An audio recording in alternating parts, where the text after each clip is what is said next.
It's Divas That Care Radio. Stories, strategies, and ideas to inspire positive change. Welcome to Divas That Care, a network of women committed to making our world a better place for everyone. This is a global movement for women, by women, engaged in a collaborative effort to create a better world for future generations. To find out more about the movement, visit divasthatcare.com after the show. Right now, though, stay tuned for another jolt of inspiration. Well, hello, everyone, and welcome back to the Divas That Care. My name is Candace Gish. If this is your very first time tuning in, a huge welcome to you. We're so glad that you've joined us today. We've been doing this now for 14 years. We're listening to in over 30 countries around the world, and we have so many amazing guests. We have amazing hosts on the Divas That Care network, and we're so happy that we're able to do this. It's been just a pleasure. All right, I'm so excited to be introducing our past diva on our show. We're welcoming her back. She's got some great things that she's going to be sharing with us. Her name is Victoria Lauer. And Victoria, welcome back to the Divas. Hi, thank you, Candace. So glad to be back. I was on your first show of this 14th season. And now Isn't that amazing? I said that. I just love it. I'm so glad that you're back because you have so many things that you're going to be sharing with us today. And it's exciting. It's exciting to be able to be a part of somebody's journey and what they're doing. And Victoria, you've got a lot of things going on in your life. And I just want to congratulate you to your newest member of your family. Oh, thank you. Thank you so much. It's been a journey. My very first grandchild was born a week ago. It's been a saga, but she's doing great now. She had some health issues for sure. But, man, we are looking at her. I see her and I see a miracle. Yep. She was born with all APGAR scores of 0, but she is just perfect now, and we are so lucky, so lucky. Oh, what a blessing. Oh, that is so amazing. I'm so happy about that. All right. Well, Victoria, would you mind introducing yourself to our new listeners today? Yes, I'd be happy to. So I had a live talk show myself at one point. And to be honest, that was the funnest job that I ever had. I really enjoyed hosting that. That was it was a live talk show on cable news network. We basically did it from the Shelby County Fairgrounds and hosted all kinds of different people and different things in the community. Really fun. They actually offered me ownership of that station. I ended up making a choice to go to either that or I got offered a position in the Chamber of Commerce. I ended up taking that because I had been Mrs. Ohio that year in 2001, and it did seem like a lot of advertising dollars were getting cut after 9/11. That's what I noticed. So that was a big reason for me to choose going to the Chamber of Commerce Management direction. Stayed in that for a number of years and left it in like 14 years ago because this gnawing feeling that I wanted to write and talk about emotions was just there in the back of my mind all the time. So I took the big plunge. Now this book that I just released a couple weeks ago, Polly Parker Meets Her Shadow, is my 4th book, including one that I did with Jack Canfield of the Chicken Soup for the Soul series. I think that's absolutely amazing. And let's talk a little bit about your book. There's some other things I want to chat with you today, but I want to know, what is this about and why was it important to write this version, like this children's book? I just absolutely think it's brilliant. It is a really unique concept. Interestingly, I had a knowing. Sometimes you just know things and then you just kind of slough that off and put it in the back of your mind. But coincidentally, when I was 14, which is the same age that the character Polly Parker is at the beginning of the story, I had a knowing that I was going to write this book someday. But I really didn't know what it was going to be about, and here we are, and it's just been so much fun to write it. It starts on Polly Parker's 14th birthday because that's the age in this world where you can choose to see your shadow if you want to. And I know that's kind of throwing a big word out there, the shadow, and some people are familiar with it and a lot of people aren't. But we all have a shadow side. Freud talked about it. He basically called it the id, and that is where unconscious things, mostly unconscious things, are stored. For example, let's say that you had a hurt feeling. Somebody said something to you. I'm probably expanding beyond Freud's definition, but my definition in the book includes all these things.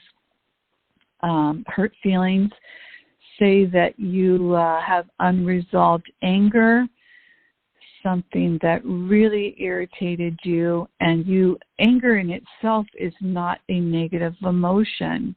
Sometimes we correlate ones that are not positive, love and joy, as negative, and we shouldn't have them. I would say that's not true. Anger is a very important emotion, but harboring this emotion for a long time is detrimental to yourself. Having the skills to resolve it, understand why the anger is there, what the anger is telling you, because it's not there for no reason. It's trying to tell you something. There's something in yourself you need to identify, learn. It could be anything, and that would be resolving it. So if it's unresolved, it stays as this burning fire in your soul that's stored in the shadow. All these kinds of things are stored in the shadow. Lost memories, lost abilities, even I would say that, abilities that we're still developing, or abilities, I should say, that are blocked because of an emotional block or trauma, something that prevents us. That's what the shadow does. I think it lowers our energy, and with blocked emotions and all the other blocks in there, it will kind of prevent us from discovering all the things that are great about ourselves. So it's Victoria, really, really important. Yeah, and how important is it to have books like this for children? Because it's not something you read a lot about. Like, a lot of kids' books are not like this. No, not at all. And I'm really hoping, I know it's, Shadow, what was that about? And there's different movies that put a different spin on what the shadow might be, and all those things play in our awareness of what it is. But it's a real thing, and we really don't talk about it at all, and how important to me. Obviously, I'm a big fan of emotions and understanding those, but to me, so it's everything. Emotions are our superpower. And scientifically, that cannot be argued with either, because anything that you put emotion behind, it is much more likely to happen. If you're trying to manifest something, Joe Dispenza has done a lifetime of work on this subject. People are healing their lifelong illnesses just from being able to feel the emotion of feeling well. And it can heal your body, it can heal your mind. It's really quite miraculous. It's taking us into the realm of the metaphysical. But to me, why wouldn't we understand everything that we can understand? And if people are having these kind of results, that is something for us to know, for us to understand, and we would want to pass the very best knowledge that we have to our children, and a lot of us we're all adults still just learning this ourselves right now. Well, I think it's brilliant to start this at a young age so that there's a better understanding and having children be more aware, and then they can have almost a better upbringing, I guess, because they're more in tune with things. I think a lot of kids are very sensitive and empathetic, and if we're able to help them through that, I think it's a great thing to do. Yes, for sure. I mean, on a big historical lens picture, for the survival of the species, you can and must pass down the very best knowledge that you have to each successive generation. If each generation is smarter than the next, that's probably the way it should be, Not that you want to really teach your teenagers that, but but we want to pass the very best of what we have to our children for the survival of species, just on that level, and because we love our children and we want to give them the very best, and for ourselves as well. You know, why wouldn't, if we had the ability to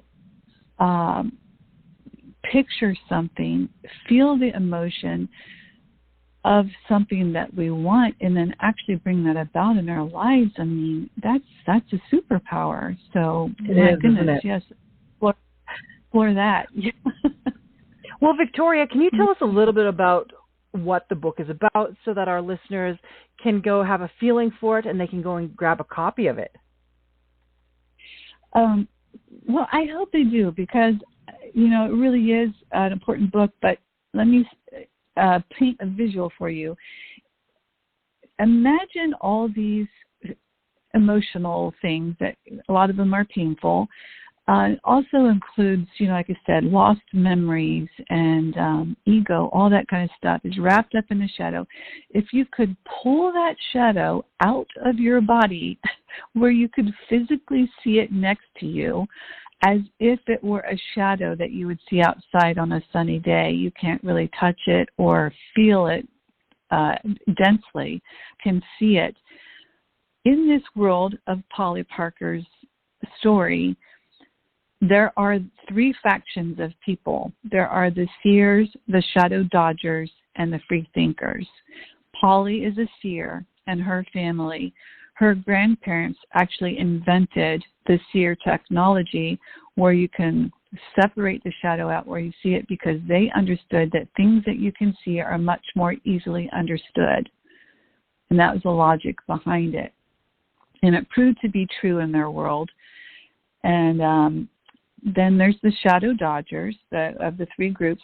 Polly's the seer, and they're kind of the breakaway faction. The shadow dodgers are the largest proportion of people in the population, and they choose not to see the shadow out of fear or maybe complacency, just not getting involved, whatever. But that's the majority of people. And then there's the third small group of people I mentioned, the free thinkers. They use money and power to manipulate. And the sacred knowledge is the 6 secrets that are used to unlock the mysteries of the shadow. And this is sacred, ancient knowledge that they wish from the seers. So there's a battle set up between these groups of people. And Polly, she chooses to see her shadow. It's obviously huge in her family. Her grandparents invented the technology. And the students all go to a school by the name of Higher Realm. And it's up in the mountains. It's beautiful. It's built into nature. And this is where they have the opportunity to discover the 6 secrets. No one can tell you the 6 secrets, because they are only found when the seer is ready to find. So at the school, they have the opportunity, because the school teaches them. And in this whole system, and this whole world, I should say, there's a new educational system as well. Courses that they learn at this school are named things like internal recognition, positive and negative energy, and empathy, solar studies. These are the kind of things that are more compulsory courses in this new educational system, which throughout the course of the book is laid out. And it really coincides. It's done on a fictional level, but if you take a look at it, it really coincides with lots of things that are scientifically accurate in our world. For example, we know that children between the ages of 0 and 7, that's when their firmest foundation of life is set. That's when the most neurotransmitters in their brain. Those little synapses are making their connections.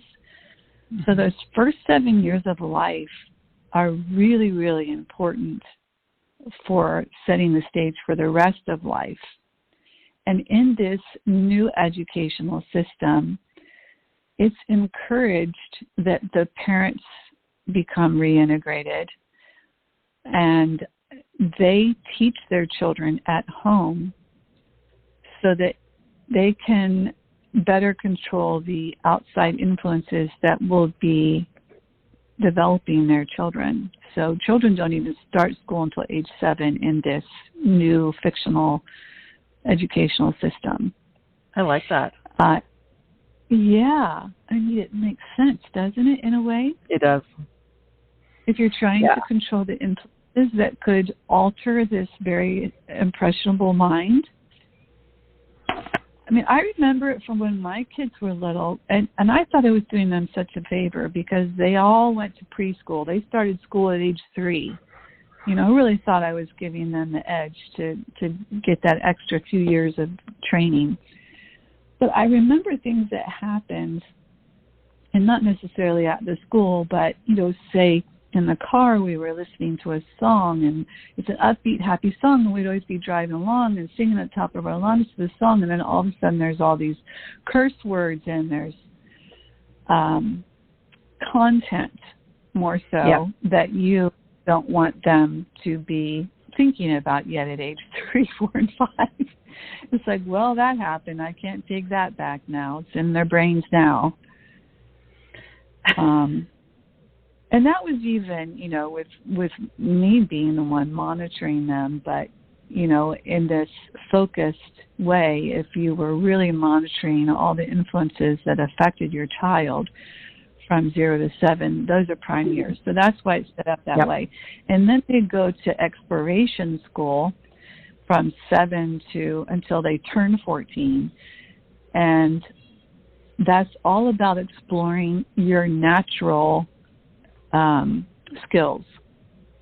So there's compulsory courses, like I mentioned, but it's very much about exploring anything and everything that interests you, so you just can find out what your aptitude is. Then if you get more aligned with that, your actual aptitude is, then you can do a deeper concentration study in that area.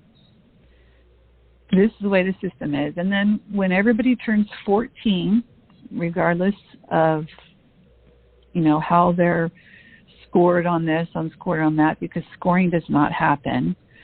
There are no grade scores. When they turn 14, they go to reintegration school, and they continue exploring their aptitudes, and if they chose to see their shadow, then they have the opportunity to learn the 6 master skills. But that's where it gets really conflicting, because we have the free thinkers and the shadow dodgers. They're all able to go to the same school, and the free thinkers very much try to block the seers from having any success. And I love this. This is really, it sounds like a really fun book to read, honestly. Like, I think that this would be, I should ask you, what ages is it designed for? Designed for upper middle grade teens in particular. So the main character turning 14 would probably be primarily the sweet spot would be age group 12 to 16. I've had a lot of adults reading the book too, and they're really liking it as well. But it is a young adult book in the genre of magical realism, which is fiction, meaning that there's one quality in the book that you have to suspend your disbelief on, namely the fact that they can actually see their shadow. And then the rest of the story is actually pretty realistic. Wow. So if you suspend disbelief over that one, you know, real fantastical element, then there's a lot of inspirational stuff that is realistic. So yeah, it's really, really fun. And the setting is beautiful. There's a lot of nature in this future world, but there's also a lot of technology. And technology serves us. It doesn't take over. And that's also a big debate, I know, in our culture right now, with so much more AI, artificial intelligence, being inserted in our life here and there. It's been big for us as writers because all of a sudden we have these programs that can write full books. Yes, it's scary, isn't it? Yeah. How do we incorporate that in our world? So in this future world, there's lots of technology, but it definitely serves us. We don't serve it in any way, shape, or form. I think this is going to be a great book, Victoria, for these young listeners to check out. And I'm going to ask you, how can they go and get a copy of this book? Quite simply, my website, Victoria Lowry, that's Lowry, VictoriaLowry.com. There's links there. That's easy. Also, if you just want to search for the title on any of the major online book retailers that you use, Goodreads or Barnes & Noble, Amazon, it's on all those. Your bookstore may or may not have it, but if you go to a brick-and-mortar bookstore, but if you tell them, they will be able to get it. That is fantastic.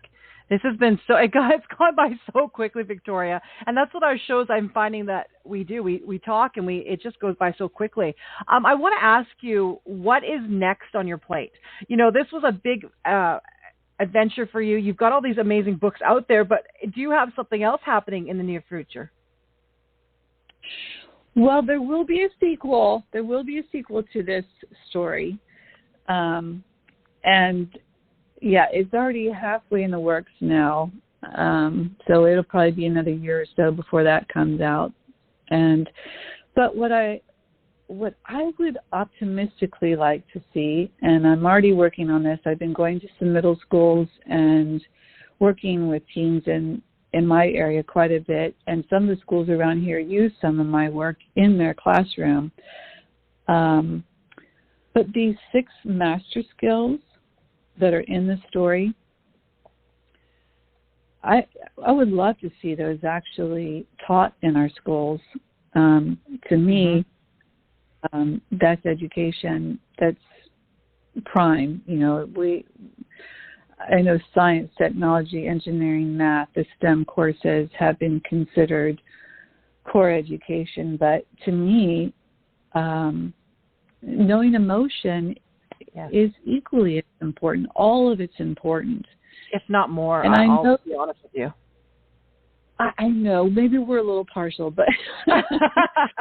Maybe. But yes, because if you, let's say, for example, you're a genius at math, but you have so much trauma in your life, or maybe you don't know, have never been able to express your emotion, that's going to block your math skills or your technology skills. It all goes together. If your personal life is having a meltdown, it's going to affect your thinking life. They go together. All these things are not great entities. They all mix together. They're all part of us. And so it all has to work together. So it, to me, is critically important. And just to give away a very small spoiler alert in the book, one of the 6 master skills is gratitude. And that'll give you an idea what the master skills are like. Yeah. It's a skill because it's so much more than just being polite. You know, especially small kids, you're always teaching them, they'll say thank you. It's so much more than being kind and saying thank you and appreciating things. Obviously, that's good. But gratitude is a superpower, as we've been talking about emotions being a superpower. If you are having a bad day, really get in a spiral funk it can happen to the best of us, then it just keeps spiraling sometimes. But if you sit down and start writing everything that you are grateful for until you can't write anything else. I am breathing. I have a warm house. I have a husband that loves me. I have a dog that loves me. I have friends. I had breakfast this morning. Just keep gratituding it out. By the end of that, you will shift your energy, and it'll start bringing you out of the funk. On that is a tool just on an emotional healing level that's very useful. And on a metaphysical level, then, going even further than that, what we think about, we get more of. And this we know. We've always heard what you think about, you attract. And so if you are thinking gratitude and thinking in an abundant mindset, you are going to attract more abundance. To me, that is a very important power that everyone should know about. To me, it's just like information that everyone should have. We should talk about these things from the time we are born. I mean, if someone knew, if an upper middle grade school person knew, a teenager knew that, boy, I'm having a bad day, there's lots of stuff to process when you're a teenager, let alone post-pandemic. But if they know that they have this tool, okay, I'm feeling a little off today. I'm going to sit down and I'm going to think about everything that I'm grateful for. That will help. And also knowing the fact that they can actually manifest into their life what they're thinking about. It takes a talent. It's like any kind of muscle. The more you exercise it, the stronger it gets. And I've just witnessed it even in my own life. The more that I practice this gratitude mindset, the more I visualize. Yes, it is. Every day. Is just a miracle. And I like how you said that. It's a muscle, and it is. You have to do it every day, just like exercise, just like eating correctly. It is about intentionally doing it, and I love that. Thank you so much, Victoria. You and I have got to do this again because there's so many topics that I think that we need to dive deeper into, and just talking about your books is just the beginning. So please come back on the Divas That Care again soon. I would love to, Candace. Thanks so much. Good talking to you. It was amazing talking to you. And for all of our listeners, I'm actually going to be posting all of Victoria's social media on our links here, just so that you can go and click on that. This book is absolutely amazing. It did hit #1 bestseller, I believe, and we're so excited about that. So congratulations, Victoria, on that. And make sure that you go check her out. Support this amazing woman. We are so happy she's a part of our Diva family. And I'm so looking forward to having more conversations because I think that's exactly what we need on this program here. Please make sure you share this with your friends and family. And also make sure to do something kind today. It is so important. So until next time, everyone. Thanks for listening. This show was brought to you by Divas That Care. Connect with us on Facebook, on Instagram, and of course on divasthatcare.com, where you can subscribe to our newsletter so you don't miss a thing.